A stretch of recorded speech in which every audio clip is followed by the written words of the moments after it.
Damos início ao nosso grupo da Conexão Bíblica. Hoje, sobre o tema Frutos do Espírito, tratando dos recursos para atingir esse propósito. E, como sempre, começamos com a nossa oração. Estamos reunidos em nome do Pai, do Filho e do Espírito Santo. Amém. Dirigimos a nossa oração em nome de Jesus ao nosso Deus. Todos podem fazer isso, é o nosso momento de interagir com aquele que é todo-poderoso e que pode nos suprir de tudo o que é necessário. Ele é o Deus que provê e provê para nós esse momento de reflexão, de comunhão, apesar de estarmos distantes. Senhor, que o vosso nome seja glorificado e que possamos, Senhor, estar na paz, na tua presença, estar, Senhor, com o coração grato, prontos para receber aquilo que o Senhor tem para nós por meio do vosso Espírito Santo. Que possamos ouvir e que possamos também, Senhor, quem fala, possa estar em paz para que o vosso Espírito se manifeste. É Ele que é a nossa busca, Senhor, aquilo que vem dEle, pois Ele vem ensinar-nos todas as coisas como está escrito. É assim que damos graças a Ti, ó Deus, e vos louvamos na confiança que tudo isso merecemos por Cristo Jesus somente, na fé em Cristo Jesus. Amém. Bom, tivemos uma interrupção do nosso assunto, que é mais voltado aos frutos do Espírito, por 2 semanas, né? E em que foi tratado aí a respeito da lei, a lei mosaica, aquela lei que Jesus disse que não passou. Então, esses assuntos vão voltar esporadicamente e vão estar sendo tratados aqui no nosso grupo de Conexão Bíblica. É algo que precisa refletir-se sobre isso, porque nos ajuda a entender a nossa caminhada. Hoje também estamos começando um novo assunto, né? Dentro do mesmo tema, frutos do Espírito.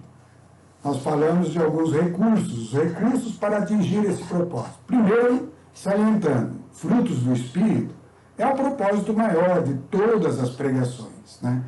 Por quê? Por que eu posso afirmar tal coisa?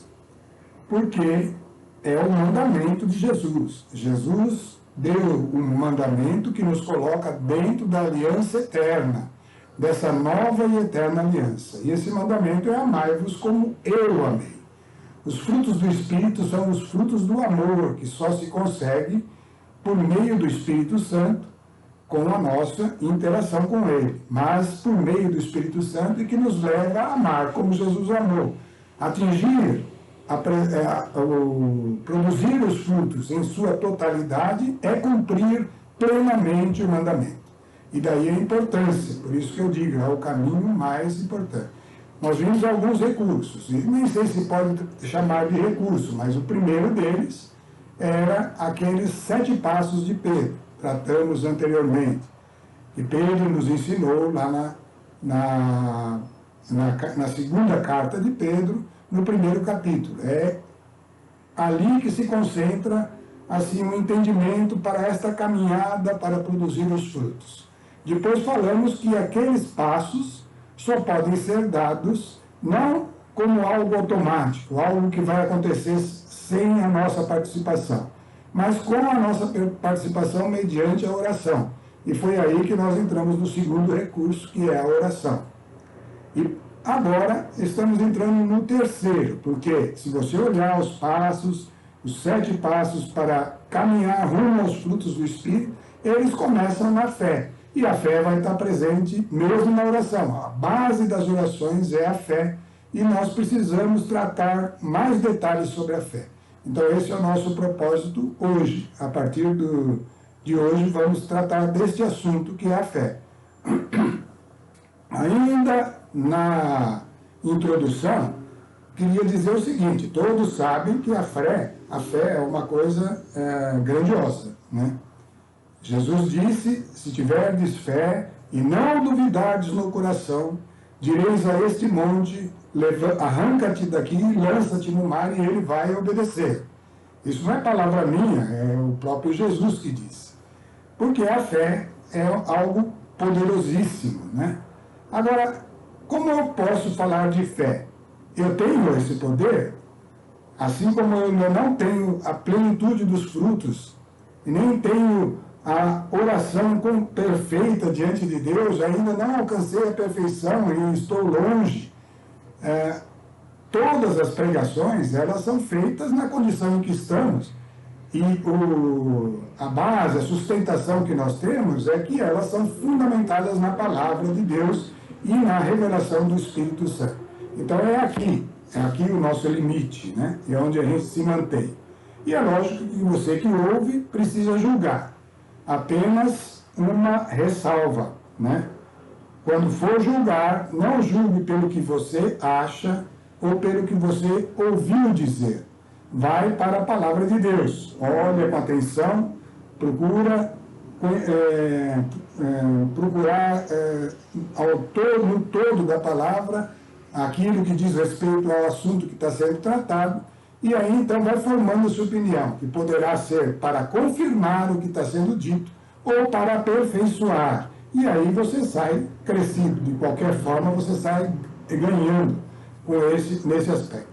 Então, só com essa introdução, vamos começar o nosso novo assunto, e vamos começar bem dispostos, porque é assunto importante.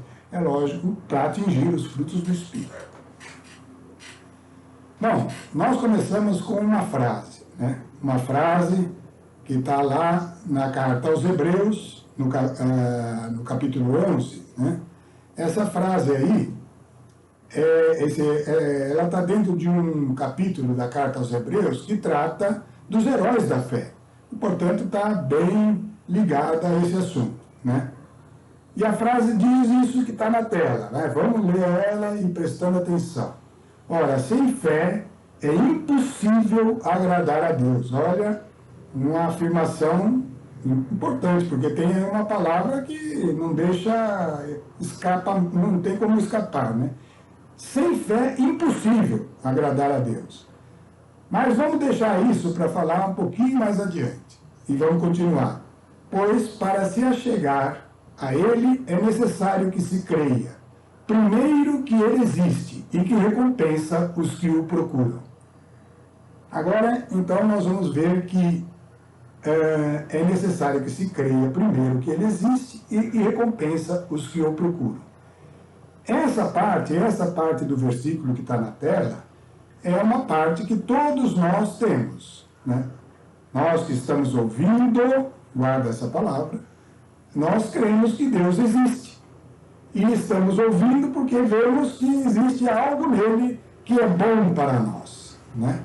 E isso não é só a gente. Muita gente que não está escutando, muita gente no mundo tem essa característica. Crer que Deus existe e que recompensa os que o procuram, né? Então, esse tipo de condição é um sinal da fé. Vamos avançar agora por um outro tipo de característica da fé que precisa ser mais desenvolvida, porque isso vai nos ajudar a aprofundar nesse assunto que nós estamos tratando. E está aí como título, Fé, fonte de justificação. Pronto, aí já complicou um pouco mais, né? Embora todo mundo, eu creio, já tenha escutado sobre a fé como justificação, né? Não sei se a gente entendeu plenamente, né? Então vamos pegar os textos e tentar explorá-los, né? Romanos 3, versículos de 22 a 27. Vamos ler o que está escrito. Esta é a justiça de Deus pela fé em Jesus Cristo. Para todos os fiéis, fiéis é aqueles que creem, tá, pessoal? Então, esta é a justiça de Deus pela fé em Jesus Cristo para todos os que creem, para todos os fiéis. Pois não há distinção. É uma parte que ele está fazendo entre parênteses aí. Com efeito, todos pecaram e todos estão privados da glória de Deus. Epa, aqui então está dizendo que o homem, todos os homens, pecaram e pecamos e recebemos essa condição de pecado desde a origem, desde a nossa origem, e estamos privados da glória de Deus. Não temos como comparecer diante da glória de Deus, não temos essa comunhão com eles na condição em que a gente entra nesse mundo. Isso é para todos, né?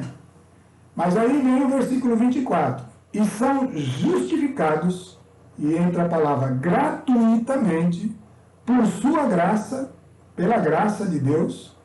Tal é a obra da redenção realizada, que se cumpriu, que se realizou em Jesus Cristo. Então, existe uma justificação na obra que Cristo realizou, a obra que ele fez, né? E como, em que é isso, né? O versículo 25 vai ajudando a gente a desvendar. Deus o destinou para ser pelo seu sangue, ou seja, pela sua morte e de cruz, né? Onde ele derramou todo o seu sangue. Então Deus o destinou para ser, pelo seu sangue, vítima de propiciação, mediante a fé. O que é uma vítima de propiciação? Os sacrifícios da lei, né? Aquele assunto que está sendo tratado paralelamente, vai mostrar que era um sacrifício que tornava aquele que oferecia a vítima propício aos olhos de Deus, aceitável aos olhos de Deus. Ele nos torna aceitável mesmo diante daquele do qual estávamos privados, né? Então Deus destinou Jesus Cristo como vítima de propiciação, mediante a fé. Então a fé é essa fonte de justificação. E continua, e assim ele manifesta a sua justiça, porque no tempo da sua paciência, ele havia deixado sem castigo os pecados anteriores. Vou ler até o fim para a gente tratar sobre isso. Assim digo eu, ele manifesta a sua justiça no tempo presente, exercendo a justiça e justificando aquele que tem fé em Jesus. Antes de ler o 27, vamos pensar no que está explicando aí, né? No tempo da paciência, o que significa isso? Ele não tinha atuado em relação ao pecado que estava dentro de todos. Não tinha atuado nada. O que significa isso? Significa que todos os que pecaram e que nascem no pecado, eles estão separados eternamente da glória de Deus. Separados eternamente, né? E, portanto, todos os que morreram, desde Adão até Jesus Cristo mesmo, todos eles estariam destinados à morte eterna. Uma morte que não tinha volta. Estavam destinados a isso. Mas Deus não fez assim. Ele, no tempo da sua paciência, esperou a manifestação de Cristo, e esse é o plano de Deus, né? Esperou a manifestação de Cristo antes de aplicar o castigo. E esse castigo, então, vai ser aplicado só lá no fim, quando Deus vai separar, sim, aqueles que, por meio de Cristo, se justificaram e aqueles que permaneceram no pecado, apesar da obra de Cristo.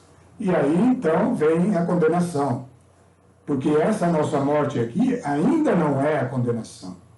Nem para nós que estamos na fé, nem para os que não estão na fé. Aí isso vai ser feito no dia do juízo final. E é lá no finzinho, quem estudou o Apocalipse viu esses aspectos. Então, esse é o tempo da paciência, é agora, né? E todo esse tempo até que Cristo viesse. Assim, digo eu, ele manifesta a sua justiça. Mas como que ele manifestou a justiça no tempo presente? Como que isso aconteceu no tempo presente?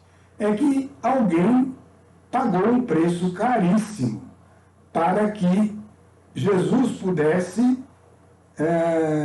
cumprir a sua justiça. Se o homem pecou, ele deveria receber o castigo, que era a separação eterna. Mas alguém exerceu essa justiça em nosso lugar. O que é isso? Alguém foi lá e pagou o preço dessa condenação. Pagou o preço e satisfez a justiça de Deus. A justiça de Deus que requeria a separação eterna de nós. Um homem sem pecado, morreu e sofreu essa morte, e aí deu um saldo positivo para todo aquele que nele crê, para aquele que tem fé em Jesus.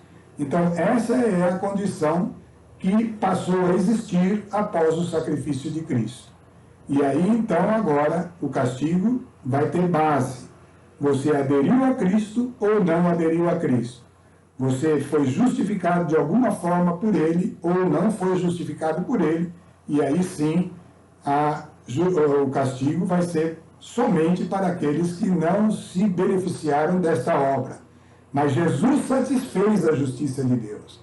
Ele sofreu sem merecer aquilo ao qual nós estávamos destinados e que na paciência Deus deixou reservado, né? Onde está, portanto, o motivo de se gloriar? E aí no 27, né? Foi eliminado. Por qual lei? Pelas obras? Não, mas pela lei da fé. Então a fé abriu uma nova condição. Não foi cumprindo algo que nos justificasse, apesar do pecado estar dentro de nós, mas sim pela fé naquele que fez a justiça, que é Jesus Cristo. Então a fé como fonte de justificação é esse aspecto. Vamos ler mais um texto sobre isso. Está lá em Romanos 4, 3 a 8. Ora, o que diz a Escritura? É uma pergunta. Abraão creu em Deus e isso lhe foi imputado em conta de justiça. Isso está lá no Gênesis capítulo 15, versículo 6. E aí vai dizer o seguinte, olha, o salário não é gratificação, mas uma dívida ao trabalhador. Mas aquele que sem obra alguma crê naquele que justifica o ímpio, a sua fé lhe é imputada em conta de justiça. Assim que Davi proclama bem-aventurado o homem a quem Deus atribui justiça, independente das obras. E aí Davi que está falando em profecia, ele fala isso no Salmo 31. Né? É uma profecia que Davi, que era profeta também, era rei e profeta, registrou, dizendo, bem-aventurado o homem a quem Deus atribui justiça, independentemente das obras. Bem-aventurado aqueles cujas iniquidades foram perdoadas e cujos pecados foram cobertos. Bem-aventurado o homem ao qual Deus, o Senhor, não imputou o seu pecado. Então, vamos entender isso aí. Abraão, de alguma forma, recebeu uma justificação mediante a fé, e, portanto, não foi por obra, mas foi mediante a fé. E essa justificação, ela é uma bem-aventurança, porque é algo que se cumpriria em Cristo. Mas como que, vem a pergunta, como que Abraão, antes de Cristo, já foi beneficiado por essa obra? Então vamos entender aí, embaixo está escrito aí, Abraão creu no verbo, ele também creu em Cristo quando creu no verbo. Lembra, a Bíblia mostra, e é o Evangelho de João, aquele que registrou a parte mais espiritual das revelações de Jesus aos apóstolos, e ele começa dizendo, no princípio era o verbo, e o verbo estava com Deus, e o verbo era Deus, e ele está falando de Jesus Cristo. Então, toda a Bíblia, isso nos dá uma revelação importante, desde a primeira sílaba até a última, com todas as suas... nós vamos tratar sobre isso mais adiante, né? Mas a Bíblia como um todo, ela é o verbo de Deus e ela é Jesus, não o livro, certo? O livro é papel, são páginas, mas o conteúdo da Bíblia é o verbo, né? Então, Abraão crê no verbo, como está escrito lá em Gênesis 12:1. O Senhor disse, isso é a palavra de Deus, a Abraão, deixa a tua terra, tua família e a casa de teu pai e vai para a terra que eu te mostrar. Abraão, ao tomar essa decisão de transformar a sua vida, de mudar a sua vida que estava ali tranquila, estabelecida, com sua família, na sua terra, em meio às pessoas que ele conhecia, às culturas que ele conhecia. Quando Deus disse para Abraão isso, e ele deixou tudo, lembra dessa palavra? Deixar tudo, e seguiu essa palavra, na verdade ele creu em Cristo antecipadamente, mas ele creu, e isso é uma coisa que vai acontecer com todos os heróis da fé, que creram na palavra de vida que está em Deus, e foi a falha de Adão, que não creu na palavra de vida, né? Então, estamos entendendo que a justificação ela é pela fé em Cristo, e ele pagou o preço que nenhum homem poderia pagar, e, portanto, todos os homens estavam condenados à separação eterna de Deus, mas ele, como homem, pagou esse preço caríssimo, e a justiça de Deus fica satisfeita em Jesus, né? E isso, então, não é esforço nosso. Vamos ler o que está escrito no próximo texto sobre essa questão da justificação. O próximo texto é esse que está aí na primeira linha, a fé como um dom, né? Salvação pela graça de Cristo, igual puro dom de Deus. Onde está escrito isso? Efésios 2, de 1 a 10. Agora sim nós vamos ler lá. Vamos abrir aí com calma a carta aos Efésios, no capítulo 2. Né? Capítulo 2, versículos de 1 a 10.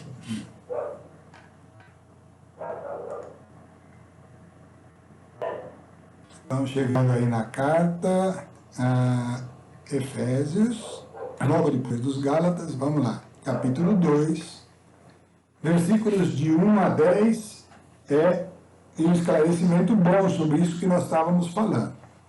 E vós outros estáveis mortos por vossas faltas, pelos pecados que cometeste outrora, seguindo o modo de viver desse mundo, do príncipe das potestades do ar, do espírito que agora atua nos rebeldes. Isso ele está falando para você, para mim, para todos nós. Para todos os que... a condição que a gente está antes da conversão. Todos nós, antes da conversão, estávamos mortos, e aí não é essa mortezinha que a gente sofre aí, não, era, do ponto de vista legal e de Deus, era a morte eterna. Estávamos separados de Deus. E por quê? Porque estávamos envolvidos com esse modo de viver do príncipe das potestades do ar, do espírito que agora atua nos rebeldes.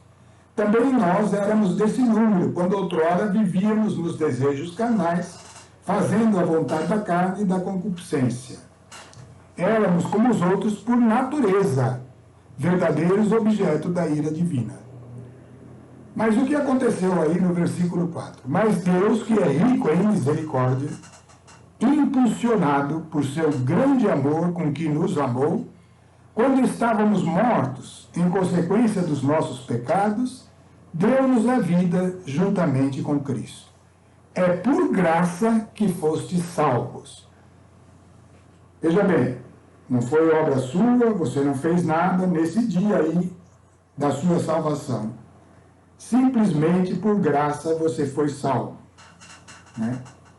Juntamente com ele, nos ressuscitou, fez mais ainda. Juntamente com ele, nos ressuscitou e nos fez assentar nos céus com Cristo Jesus. Ele demonstrou assim, pelos séculos futuros, a imensidão das riquezas de sua graça, pela bondade que tem para conosco em Cristo Jesus. Pois é gratuitamente que fostes salvos mediante a fé. Isso não provém de vossos méritos, mas é puro dom de Deus, dom de Deus. Dom é um presente, algo dado gratuitamente. Mas não provém das obras para que ninguém se glorie. É o que nós já falamos antes. Somos obra sua, criados em Jesus Cristo para as boas ações que Deus de antemão preparou para que nós a praticássemos. Então aconteceu aí algo relacionado à nossa condição antiga, que deixou de existir, pelo menos posicionalmente, ou seja, aos olhos de Deus. Aos olhos de Deus, no momento em que eu creio, eu sou justificado pela fé, e isso é um dom. Mas como que eu crendo... se é eu que creio ou é algo que Deus me deu? Pelo que fala aí, fica bem claro, não tem dúvida. É algo que Deus te deu. Mas esse algo que Deus me deu, ele se manifesta naturalmente, um dia eu vou crer? Isso nós precisamos refletir. É um dom, mas tem algo que a gente precisa ver como se manifesta a fé. Como manifesta-se a fé é uma questão, né? E nós vamos ver, estou adiantando aí a resposta, né? Embora a gente vai ler o texto, fundamentado na palavra, na carta aos Romanos. É preciso ouvir, ou seja, precisa receber a pregação. Então vamos entender porque isso, como está afirmado lá em Romanos 10, no versículo de 14 a 17. Carta aos Romanos. Tudo isso nós estamos tratando, não vamos nos perder da justificação que vem pela fé. E que é uma graça, né? Então vamos guardando isso, é justificação e é graça. Então, dos versículos 14 ao 17, vamos lá. Paulo está falando, ele fala uma frase, vou até ler o 13, que é interessante, mas não precisa... vamos lá. No 13 está escrito, porque todo aquele que invocar o nome do Senhor será salvo. Mas, ele acrescenta, porém, como invocarão aquele em que não tem fé? Tem que ter a fé. E como crerão de quem nem ouviram falar? Como é que vai crer em algo que ele nem ouviu falar? E como ouvirão falar se não houver quem pregue? Então alguém tem que anunciar esse Jesus, né? E como pregarão se não forem enviados? Como está escrito, quão formosos são os pés daqueles que anunciam as boas novas. Aí está a pregação. Mas não são todos, cuidado, não são todos que prestaram ouvido à boa nova.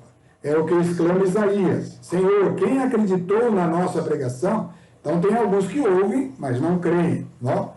Logo a fé provém da pregação. Ele é uma conclusão que ele tira. E a pregação se exerce em razão da palavra de Cristo. Vamos entender aí. Aqueles que creram, eles creram porque a fé se manifestou mediante a pregação. E aquele que prega, prega em razão da ordem de Cristo. Ide e evangelizar.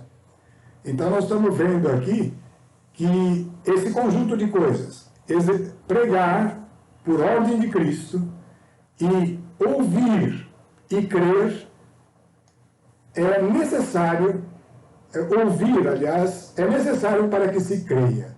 Porque tem que saber que ele existe e que recompensa aqueles que o buscam, né? Então, a fé se manifesta pela pregação. Vamos voltar lá, né? Precisa ouvir e precisa receber a pregação. Agora está claro, né?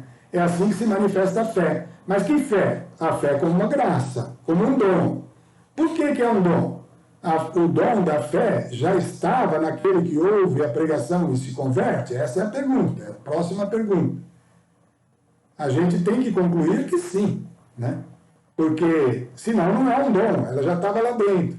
Só que precisava daquela faísca. Vamos pensar assim no combustível. Tem uma lata de gasolina ali num canto.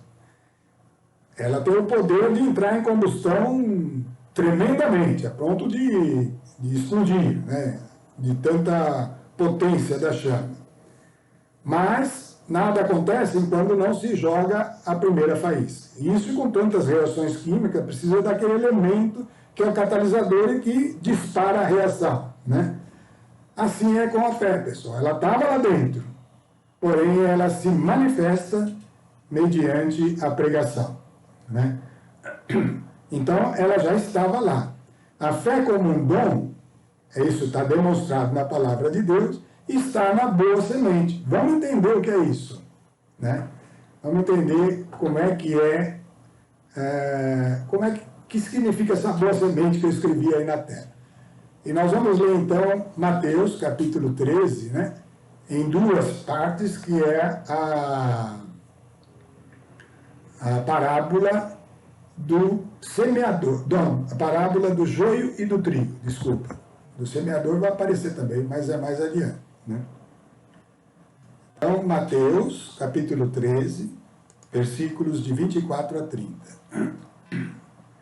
Estamos chegando lá. capítulo 13.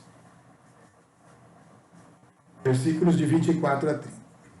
É Jesus falando, então começa lá no versículo 24. Jesus propôs-lhe outra parábola. O reino dos céus é semelhante a um homem que tinha semeado boa semente no seu campo. Vamos guardar essa palavra, boa semente. Na hora, porém, em que os homens repousavam, os funcionários dele lá, da propriedade que ele havia, do campo que ele semeava, né? Veio o seu inimigo e semeou o joio no meio do trigo e partiu. O trigo cresceu e deu fruto, mas apareceu também o joio. Os servidores do pai de família vieram e disseram-lhe: Senhor, não semeastes bom trigo no teu campo? De onde vem, pois, o joio? Disse-lhes ele: Foi um inimigo que fez isso. Replicaram-lhe: Queres que vamos e o arranquemos? Não, disse ele, arrancando o joio, arriscais a tirar também o trigo. Deixai-os crescer juntos até a colheita. No tempo da colheita, os direi aos ceifadores: arrancai primeiro o joio e atai-o em feixes para o queimar. Recolhei depois o trigo em meu celeiro. Bom, nós falamos, e tem a explicação dessa parábola um pouco adiante, no versículo 36 a 43. Vamos ler a explicação antes de refletir sobre o assunto. É um assunto que vai esclarecer para nós como a fé é dada como um dom, né? No versículo 36 diz assim: Então despediu a multidão e em seguida entrou de novo na casa e seus discípulos agruparam-se ao redor dele para perguntar: Explica-nos a parábola do joio no campo. Jesus respondeu: O que semeia a boa semente é o Filho do Homem. O campo é o mundo. A boa semente são os filhos do reino. E o joio são os filhos do maligno. O inimigo que o semeia é o demônio. E a colheita é o fim do mundo. E os ceifadores são os anjos. Muito bem. Aqui, vamos continuar. Os ceifadores são os anjos. E assim como se recolhe o joio para jogá-lo no fogo, assim será no fim do mundo. O Filho do Homem enviará seus anjos, que retirarão do seu reino os escândalos, todos os escândalos, e todos os que fazem o mal. E os lançarão na fornalha ardente, onde haverá choro e ranger de dente. Essa é a condenação definitiva. Então, no reino do seu Pai, os justos resplandecerão como o sol. Aquele que tem ouvidos, ouça. Guarda essa frase também. Aquele que tem ouvidos, ouça. Bom, vamos fazer uma reflexão aqui.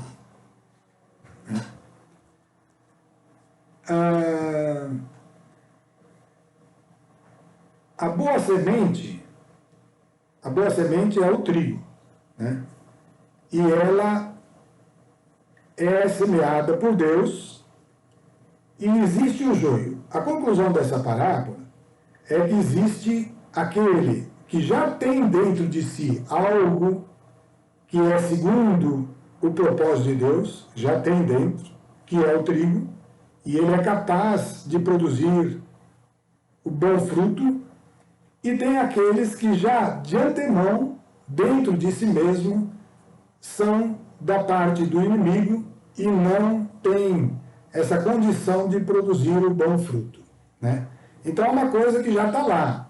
E nesse aspecto, a capacidade de ouvir e de ter ouvidos para ouvir, está lendo a última frase aí, está na tela, né? É dada por Deus como um dom. Capacidade de ouvir. Não quer dizer que todos os que têm ouvidos ouvem, porque senão não tinha ordem, aquele que tem ouvidos ouça. Mas é importante saber o seguinte: todos os que têm ouvidos, neles pode se manifestar a fé, desde que haja pregação e desde que haja, por parte desse que ouve, uma maneira de ouvir adequada e de se manter ouvindo, né? Nós vamos entender isso mais adiante. Então, você vê aí, voltando lá na nossa tela, que a fé, como dom, está na boa semente, no trigo, né? Mas tem uma ordem lá. Aquele que tem ouvidos, ter o ouvido é o sinal da boa semente. Ele é capaz de ouvir e deve ouvir, né? Jesus reforça isso em outra passagem, que está em João 10, versículos de 1 a 4, e diz o seguinte, vamos ler lá, é bom ler porque vai confirmando o que está se dizendo. É aquilo que eu disse, nós não somos, nós temos ainda muitas montanhas a remover dentro de nós mesmos, mas nós estamos nos fundamentando na palavra de Deus para falar sobre a fé. E ela vai servir para quem ouve e para quem prega, né? Então vamos lá. João diz o seguinte, Jesus falando, ele registrou João, em verdade vos digo, quem não entra pela porta no aprisco das ovelhas, mas sobe por outra parte, ou seja, entra por outra parte, é ladrão e salteador. Mas aquele que entra pela porta é o pastor das ovelhas. A este o porteiro abre e as ovelhas ouvem a sua voz. Ele chama as ovelhas pelo nome e as conduz à pastagem. Depois de conduzir todas as suas ovelhas para fora, vai adiante delas e as ovelhas seguem-no, pois lhe conhecem a voz. Então as ovelhas ouvem a sua voz e conhecem a sua voz. Então veja só, a fé vai se manifestar pela pregação, mas ela já está naquele que é a ovelha. Então podemos fazer um paralelo novo aqui. Tem parábolas que vão se completando. A do joio e do trigo é uma, a da ovelha, comparada com os cabritos, é outra. A ovelha é aquele que é paralelo do trigo, e o cabrito paralelo do joio, né? Mas a característica é a capacidade de ouvir e conhecer a voz. Jesus usava essas figuras, né, da criação do rebanho de ovelhas, porque a ovelha vai se habituando à voz do pastor, então ela começa a seguir o pastor, e esse é o nosso caminho, de começar a seguir Jesus. Por quê? Porque temos ouvidos para ouvir, né? Vamos continuando. Bom, então, ovelha ou trigo é aquele que tem o dom da fé. Então vamos tratar das ovelhas. Vamos falar das ovelhas, que é a mesma coisa. Todas as ovelhas têm a mesma medida de fé? Vai entrar outra parábola aí. Pela parábola dos talentos, a fé é dada na medida da capacidade de cada um. Ou seja, o dom da fé é dado, mas na medida da capacidade de cada um. E eu já estou adiantando para você que está me ouvindo. Precisa crescer. Aí entra uma novidade, né? Precisa crescer. Bom, nós vamos ver que esse aspecto do crescimento é mostrado em alguns textos, em vários textos, né? Nós pegamos dois aí. Um bem pequenininho, né, que está em Romanos 1, 16 a 17, que está escrito lá, acho que posso até falar aqui de memória, vamos lá. Estava escrito assim, o que Paulo dizia que ele não se envergonhava do Evangelho, porque ele é uma dádiva de Deus que produz a fé e conduz à fé, né? Então, eu esqueci a palavra certa, né? Mas o Evangelho é algo dado por Deus que produz a fé, quando a pessoa ouve, mas também conduz a uma nova fé. Então tem uma fé que é aquela dada gratuitamente, que está dentro e se manifesta pela pregação, e tem uma outra fé que vem na medida em que a pessoa recebe aquela fé e faz algo com ela, ainda não sabendo o que é, fica no suspense, daqui a pouco você vai ter uma noção, né? Então, existe uma fé recebida pela pregação, mas o Evangelho quer mais, ele quer que você receba essa fé e conduza à fé ainda.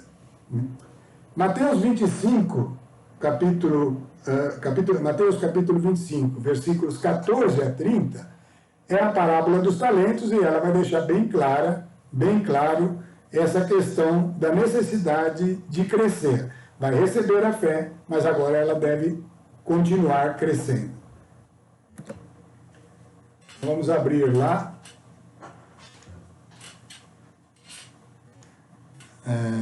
Mateus 25, 14 a 30.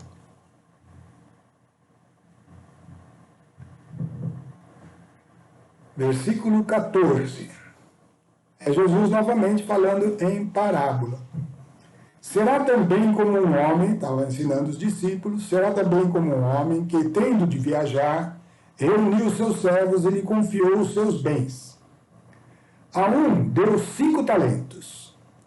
Aqui eu tenho que fazer uma parte só explicando. Talento não é habilidade, não é capacidades artísticas, coisa nenhuma, nada disso. Talento era um dinheiro, o valor do dinheiro da época. Era como dizer 5 dinheiros, ou 5 cruzeiros, ou 5 reais, ou 5 dólares, o que você quiser dar, o nome que você quiser dar. Talento era o nome da época para o dinheiro, né? Então ele deu 5 talentos a um, a outro 2, e a outro 1. Distribuiu então para três servos, né? Confiou a seus servos. 3 servos receberam 5 talentos, outro 2 e outro 1. Mas como que ele deu diferente a quantidade? Por quê? A explicação está na frente.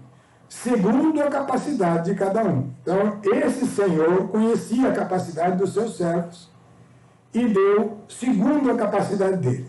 Ele privilegiou um e prejudicou o outro? Não.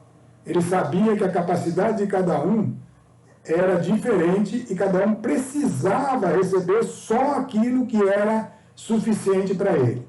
E olha, é suficiente mesmo. Não é porque recebeu menos que vai produzir menos, cuidado. E nem que recebeu mais que vai produzir mais. Isso nós vamos ver na sequência. Mas desde já, fica sabendo, aquele dom é dado na medida da capacidade. Esse dinheiro foi dado na medida da capacidade. Depois, esse senhor partiu. Por que ele partiu? Estava escrito lá, ele ia viajar, então ele partiu. Logo em seguida, o que recebeu 5 talentos, negociou com eles e fez-los produzir. E ganhou outros 5. Recebeu 5, fez produzir, foi ele que fez produzir, e ganhou outros 5. Do mesmo modo que recebeu 2, também fez esses 2 produzir e ganhou outros 2. Mas o que recebeu apenas 1, foi cavar a terra e escondeu o dinheiro do seu senhor. Muito tempo depois, o senhor daqueles servos voltou e pediu-lhes conta. O que recebeu 5 talentos aproximou-se e apresentou outros 5. E o senhor disse: confiaste-me 5 talentos. O senhor disse-lhe: confiaste-me 5 talentos. Eis outros 5 que ganhei. Ah, não é o senhor que disse. Senhor, disse-lhe o servo, né? Confiaste-me 5 talentos. Eis aqui outros 5 que ganhei. Disse-lhe o seu senhor: muito bem, servo bom e fiel. Já que fostes fiel no pouco, eu lhe confiarei muito. Vem regozijar-te com o teu senhor. O que recebeu 2 talentos adiantou-se também e disse: Senhor, confiaste-me 2 talentos. Eis aqui outros 2 que lucrei. Disse-lhe seu senhor: muito bem, servo bom e fiel. Já que fostes fiel no pouco, eu confiarei muito. Vem regozijar-te com teu senhor. Veio por fim o que recebeu um só talento. Senhor, disse-lhe: sabia que és um homem duro, que colhes o que não semeastes e recolhes onde não espalhastes. Por isso tive medo e fui esconder meu talento na terra. Eis aqui, toma o que te pertence. Respondeu-lhe seu senhor: servo mau e preguiçoso. Sabias que colho onde não semeei e recolho onde não espalhei. Devias, pois, levar meu dinheiro ao banco e na minha volta eu receberia com juros o que é meu. esse talento e dai ao que tem 10. Dar-se-á ao que tem e terá em abundância. Mas ao que não tem, tirar-se-á mesmo aquilo que julga ter. A este servo inútil jogai nas trevas interiores, ali haverá choro e ranger de dentes. Então essa parábola tem um sentido importante para nós.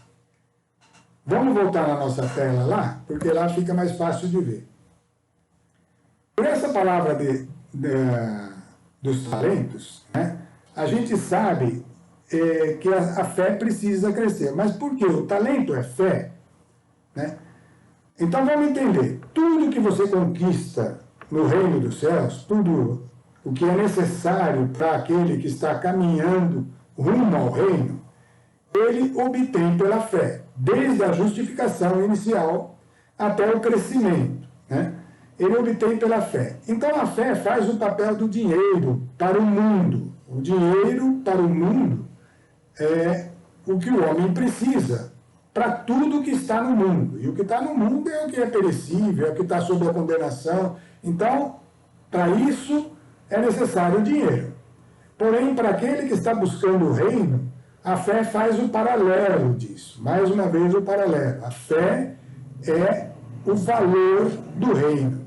É aquilo que obtém as coisas no reino. É por isso que Jesus disse aquele que tudo é possível ao que crê. Esse tudo são as coisas do reino. Óbvio que não são as coisas desse mundo. São as coisas do reino. Então, tudo que há no reino é conquistado mediante a fé. Portanto, a fé é para o reino o que o dinheiro é para o mundo. Então, essa é uma conclusão importante para nós. Mas só que, pela parábola dos talentos, nós estamos vendo que a fé precisa crescer, né? Nós vimos que a fé precisa crescer. Por quê? Porque cada um dos servos que chegou diante do Senhor com os talentos que haviam recebido e que tinham multiplicado, foram parabenizados e receberam uma recompensa por isso. Mas aquele que guardou o talento e não fez nada com ele, ele foi punido, foi criticado pelo Senhor, né? Então, a gente vê que é necessário crescer, e estamos concluindo daí o quê? Que a fé precisa crescer. Precisa crescer aquela fé que recebemos como um dom. E agora sim, tem algo mais aí, né? Vamos ver a próxima tela. Ainda relembrando a parábola dos talentos, cada um daqueles que receberam o talento, eles fizeram algo com aquilo que eles receberam, né? Então vamos ver, a Bíblia mostra dois aspectos relacionados ao crescimento da fé. E pela parábola dos talentos está bem claro que o Senhor quer que esse talento cresça, que ele multiplique, né?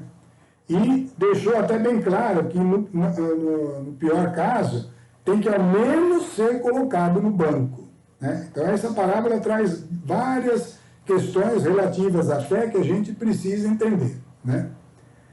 Mas nós queremos saber como que vai crescer a fé. O crescimento da fé é o nosso tema agora, né? Então, tem dois aspectos. O acolhimento e cuidado. Na parábola do semeador, nós vimos que Lucas,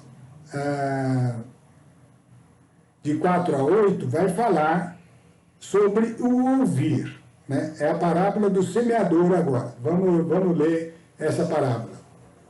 Então, o acolhimento e cuidado é uma coisa importante para pegar a fé como um dom e fazer algo com ela, como manda a parábola dos talentos. Vamos lá, Lucas.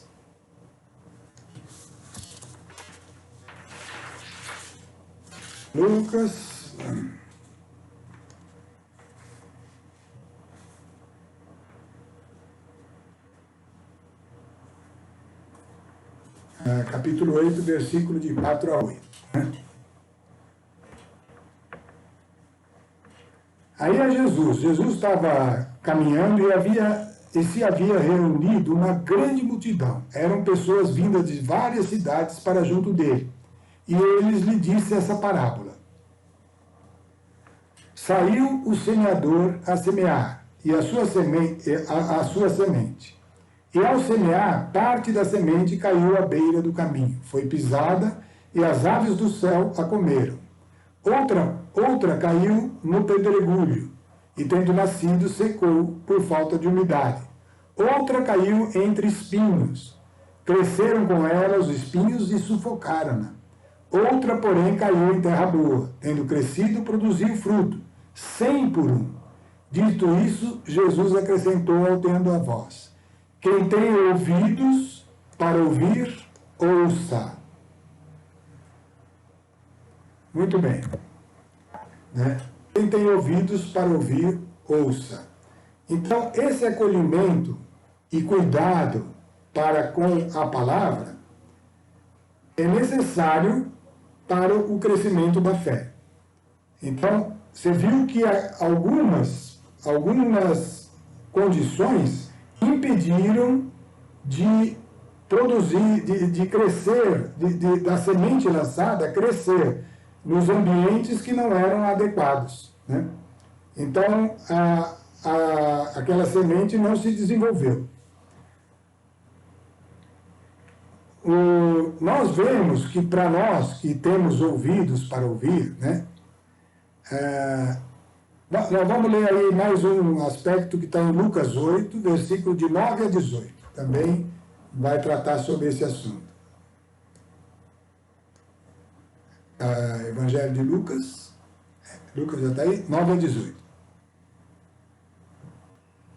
Seus discípulos perguntaram-lhe a significação dessa parábola. Então é aquela que nós lemos. Ele respondeu: a vós é concedido conhecer os mistérios do reino dos céus, mas aos outros se lhe fala por parábolas, de forma que vendo não vejam e ouvindo não entendo. Eis o que significa esta parábola. A semente é a palavra de Deus. Os que estão à beira do caminho são aqueles que ouvem. Então eles ouvem, eles têm aquele requisito da parábola do joio do trigo ou da ovelha, né? E do cabrito. Então eles ouvem, mas depois vem o demônio e lhes tira a palavra do coração, para que não creiam nem se salvem. Aqueles que recebem solo pedregoso são os ouvintes da palavra de Deus. Eles são ouvintes, que a acolhem com alegria. Esses acolheram bem, mas não têm raiz, porque creem certo tempo, e na hora da aprovação a abandonam. Outro problema, tá? Aqui caiu entre espinhos, são aqueles que ouvem a palavra. Vocês estão vendo que vai se repetir sempre isso, né? Então, todos esses tinham a condição, tinham a fé como um dom, mas prosseguindo o caminho, são sufocados. Por quê? Pelos cuidados com a riqueza, prazeres da vida, e assim seus frutos não amadurecem.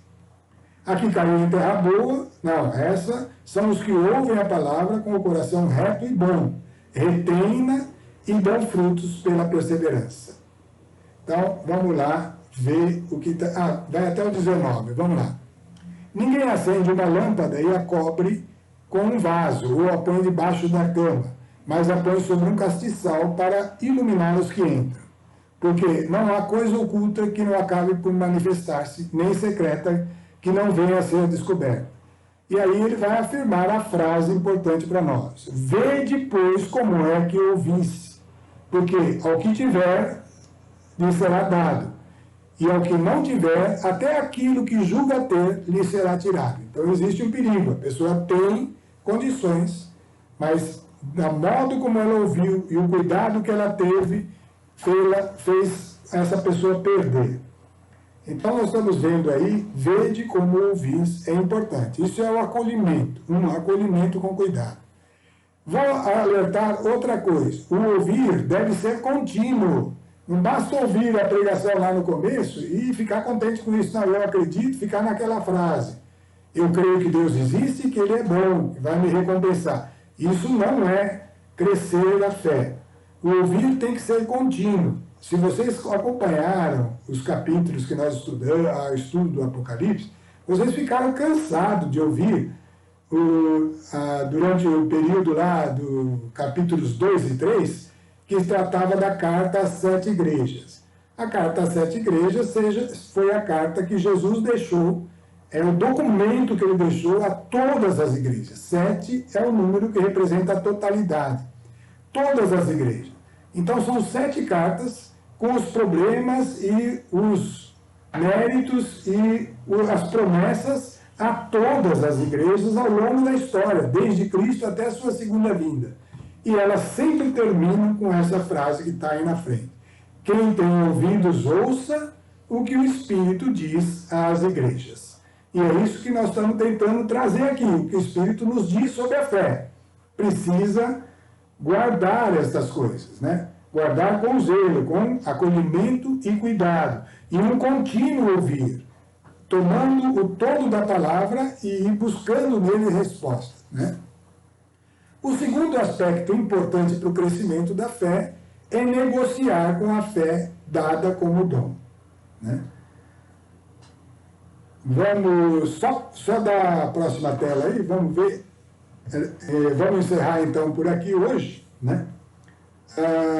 Esse aspecto do negociar nós vamos tratar então começando a nossa reunião da próxima semana. É importante saber que precisa acolher com cuidado, precisa estar continuamente ouvindo, né? Precisa dar atenção e colocar prioritariamente em relação aos cuidados desse mundo, as coisas desse mundo, tudo que vocês já sabem bastante. E além disso, precisa do segundo aspecto, que é negociar com a fé. Mas esse nós vamos tratar em detalhes na próxima reunião. Vamos encerrar por aqui hoje, né? Já passou o nosso tempo, com a nossa oração então. Senhor, estamos diante de vós e te louvamos a Deus, porque sois a verdade. E a verdade está aí para nós, Senhor. Precisamos ouvi-la, precisamos guardá-la e pedimos essa contribuição do vosso Espírito em nós para nos tornar cada vez mais capazes de ouvir aquilo que agrada a Ti, Senhor. Aquilo que é ensinamento para nós. Que o vosso Espírito venha em nosso auxílio e venha também, Senhor, em socorro da nossa fé, para que ela vá se fortificando e vá crescendo à medida que nós permanecemos em Jesus Cristo, à medida que nós damos atenção a essa palavra de vida que está aí exposta para nós e que nós devemos acolhê-la com todo zelo, com todo cuidado e com toda a atenção. A Ti, ó Deus, o nosso louvor, porque sabemos que tudo é possível por meio de Cristo Jesus. E a nossa oração chega ao Pai, e por meio dele vem resposta e vem vida para nós, e isso que buscamos em Cristo Jesus. Amém.